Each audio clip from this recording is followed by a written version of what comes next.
So, let us look at each of the laws a little more closely. We'll focus mostly on 1 and 2 for today because, frankly, the third law is practically its own world of study as is. So let's just look at the first 2 to start with. The first law is commonly referred to as the law of inertia. Has anyone in here never heard the word inertia before? Okay, good.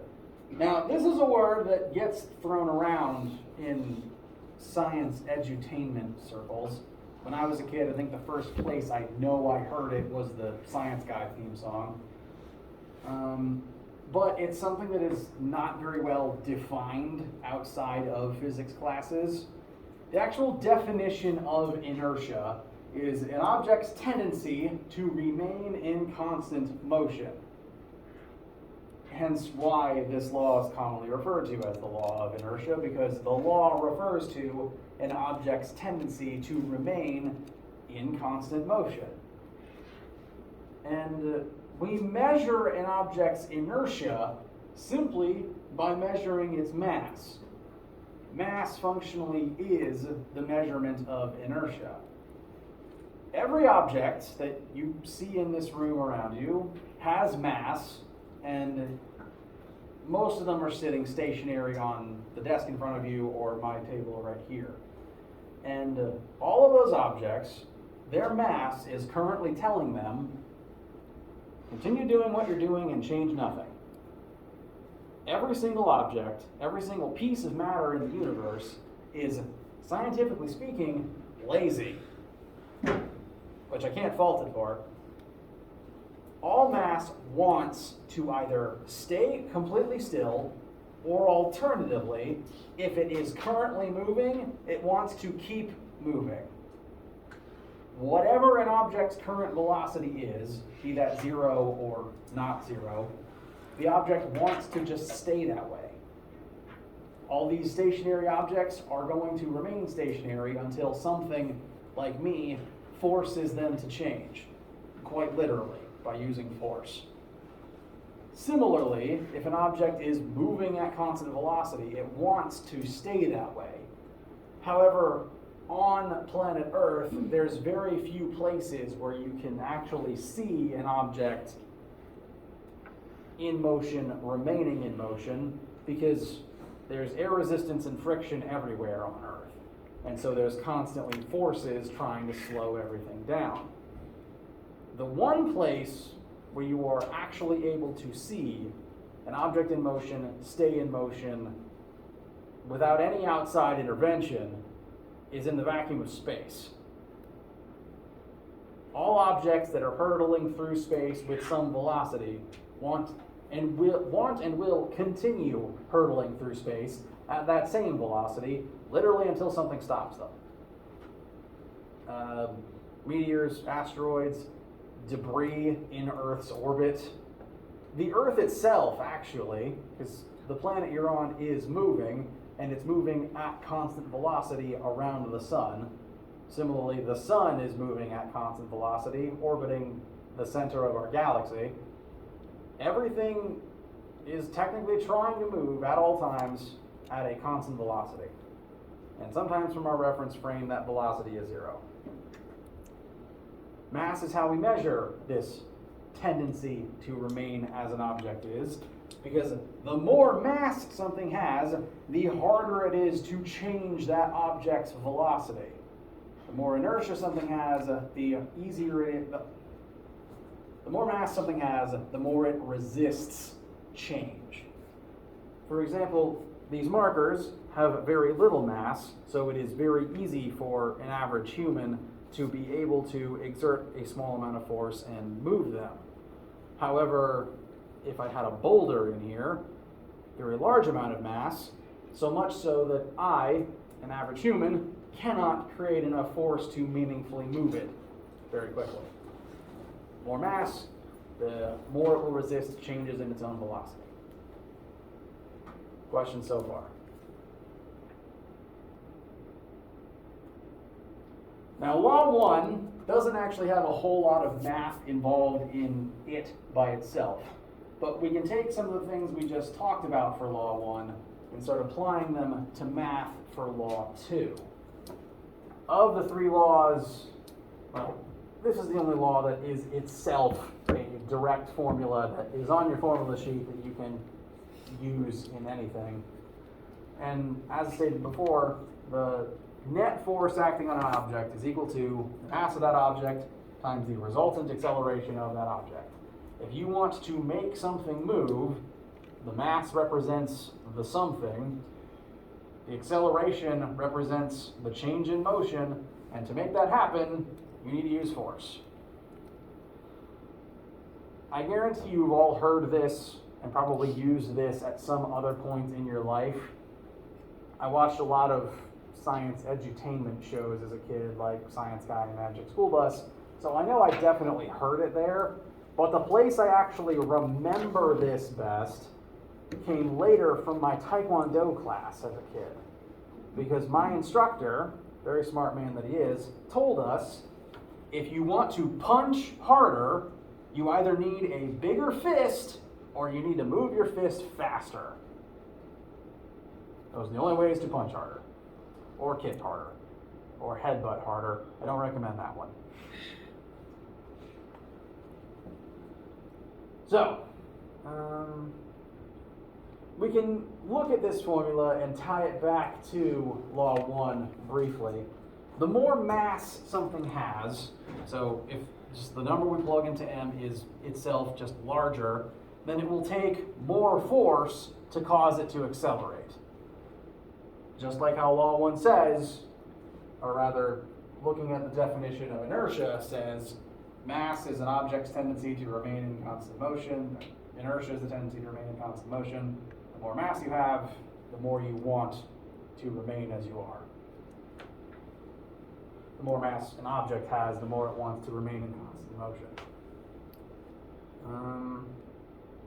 I think, to summarize this further, let's just utilize the formula itself now. What we have here is a force vector addition question. We have one object that is 500 grams of mass, and there are currently 4 different forces acting upon it. First thing we are asked for is the total net force acting upon this object. Now, we just learned, or rather just reminded ourselves, of a formula that has net force in it, but we don't need this formula just yet, because by definition, you can find the net force acting on an object by simply adding all of the forces acting on it together. Bless you. So that's what we're going to do first. We're just going to take the 4 forces and literally add them. It is worth noting, though, force is a vector, as is acceleration. And because force is a vector, we do need to consider the axes and directions of all of these forces as we add them. So I'm going to begin listing them vector addition style, starting from 100 and then rotating clockwise. First, we've got 100 newtons pointing in what I'm going to call the positive y direction. So 0, 100. Rotating clockwise from there, we've got 250 newtons in the x-axis. Clockwise from there, 125 newtons in the negative y-axis. That is opposed to our other y force, so we do have to make one of them negative to represent that they work against one another. So I'm going to copy that down as 0, negative 125. And then the last force is 200 newtons in the negative x direction. It is opposing our other x force. So I'm going to make this second one negative to represent that. And again, to find net force, so the sum of all forces, you're just going to add all the forces together. We have already looked at something like this. The mule question on your homework is technically very similar. It's vector addition involving forces. So we're going to continue doing that and similar things all throughout the rest of the class. Sometimes the forces will be on angles, and you will have to employ some trig to divide them up into their components first. Just looking at these for now, though, in the x-axis, we've got 250 minus 200, so that's 50 in the x. In the y, we've got 100 minus 125, so negative 25 in the y. And this is now our net force. The total net resultant force on this object. What's the unit of force we're going to use? Newtons, very good. Sometimes I will ask you easy questions just to get you to say the answers out loud. I find it helps me remember things if I say them out loud. I apologize if that is not necessarily how you learn. And the way this particular question is written, we are only asked for the component form of this total force.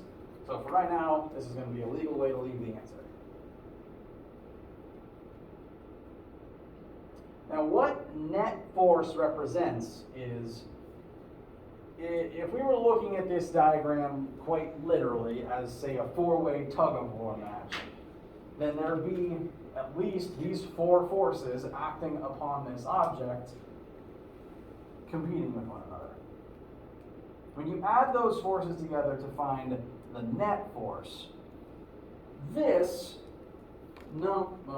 pair of numbers, this combination vector here, represents what you could replace all four of these with. If you did this situation right now, and watched it happen and saw what direction the box would move in and what its acceleration would be, you get the same movement from just having this one force. So the net force represents, it's quite literally everything added together, but it also represents what is the one resultant force that you can replace everything with and get the same answer.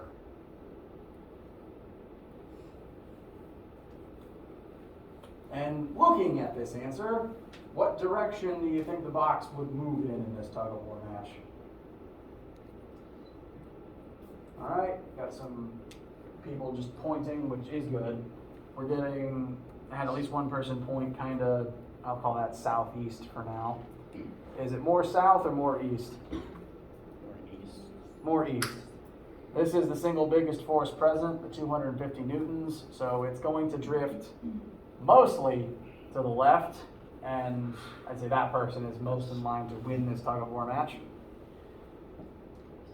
And last thing we're going to look at for today is the second question on the screen currently. What is the total acceleration of this particular object? Now, we have calculated the net force acting on this object, and net force on a mass causes acceleration. So we found our net force, we know the mass of the box. We can now proceed using Newton's second law to find the acceleration of the box in each axis. And I'm going to recommend, since we found our answer in component forms, that we just keep our axes separate. We'll do one for x and one for y. So,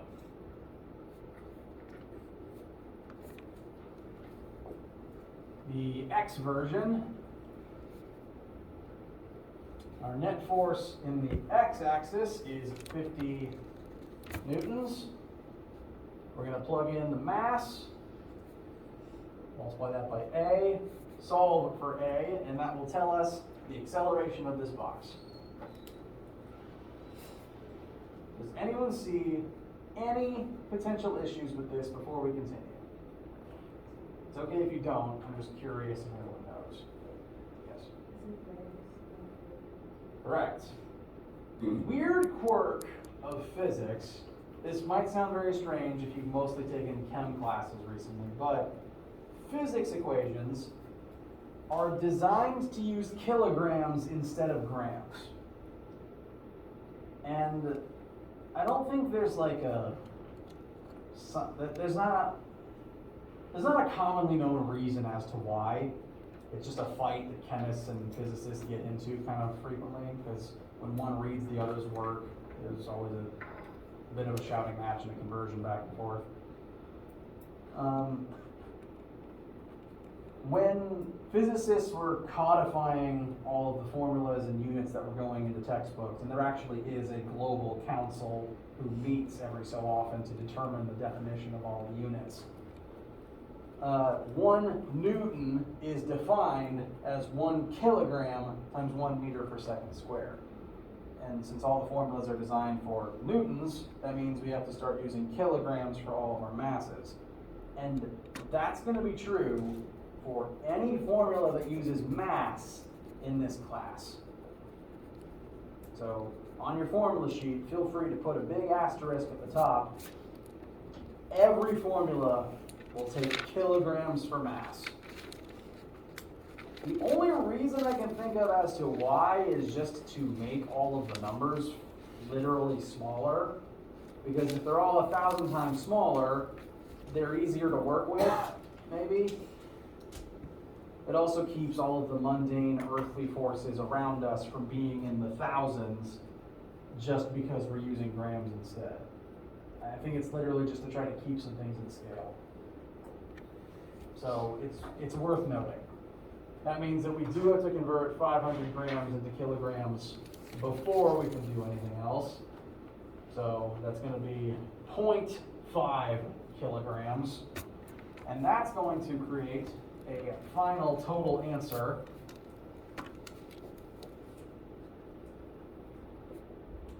of 100 meters per second squared in the x-axis.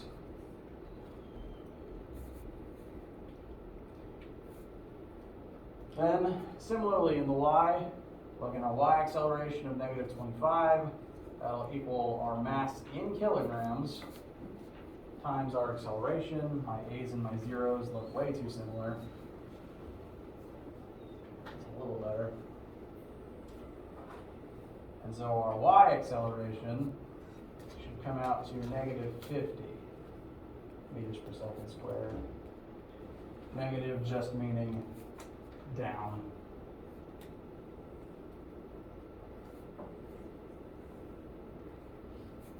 Questions so far?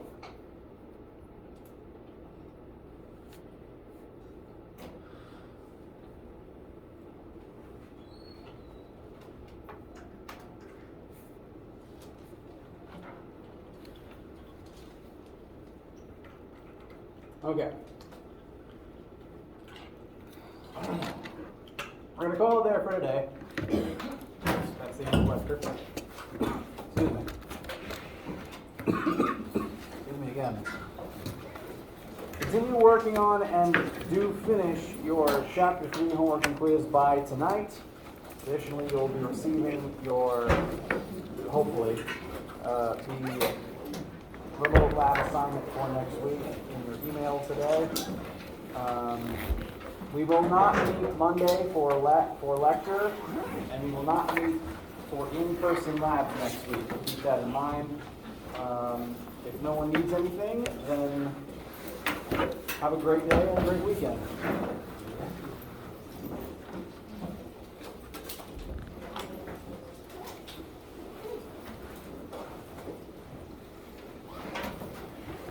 Oh, you stayed on that time.